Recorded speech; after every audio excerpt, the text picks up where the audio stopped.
గురించి మూర్ఖులు అనే దాని గురించి ఇక్కడ క్లియర్‌గా వాడినాడు. మూర్ఖులు అనే పదము. ఆ మూర్ఖులు అనే పదం గురించి ఒక చిన్న స్టోరీ ఉన్నది. ఏందంటే ఒక రాజట అతను చనిపోయే టైం వస్తాందంట. చనిపోయే టైం వస్తా ఉండేటప్పటికి అతనికి ఒక ఋషి వచ్చి, నీకు చనిపోయే టైం వస్తూ ఉండదు కదా, కాబట్టి నువ్వు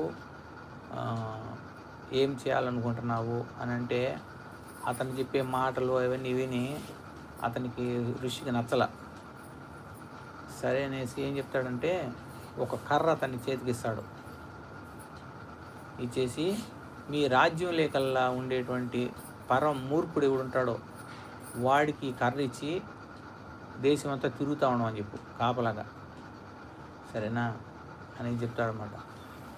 ఇతను ఎందుకంటే ఆయనకి ఎంతగానో ఇతనికి నచ్చజెప్పే విధంగా చెప్పినా కూడా ఇతనికి బుర్రకు ఎక్కట్లే. అందుకని ఈ మాట చెప్తాము, కర్ర ఇచ్చేసి, ఎవరు ఆ ఋషి ఈయన చేతికి కర్ర ఇచ్చేసి, మీ రాజ్యంలో ఉండే వాళ్ళకల్లా ఎవరైతే పరం మూర్ఖుడుగా ఉంటాడో వెతికి పట్టుకొని వాడికి కర్ర ఇచ్చి తిరుగుతూ ఉండడం అని చెప్పు అంటున్నాడు. సరే అని చెప్పేసి అందరికి ఆజ్ఞ ఇస్తాడు.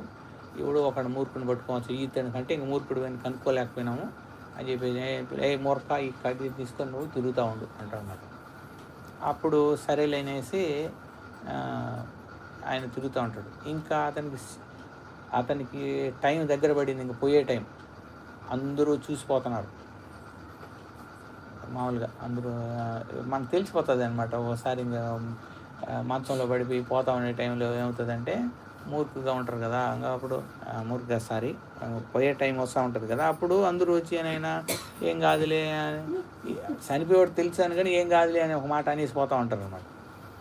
అట్లా అంటే ఈ రాజు కనిపిస్తుంది, ఒరే అందరూ వచ్చినారు నన్ను చూడడానికి, ఆ మూర్ఖుడు రాలా, వాడు కట్టి తీసుకున్నాడు. ఆ మూర్ఖుడిని కూడా ఒకసారి రమ్మని చెప్పరా, కొంచెంసేపు చూద్దాం వాడిని గడను అంటారు అనమాట. సరే అని చెప్పేసి ఆ మూర్ఖుడు గడ పిలిపిస్తారు.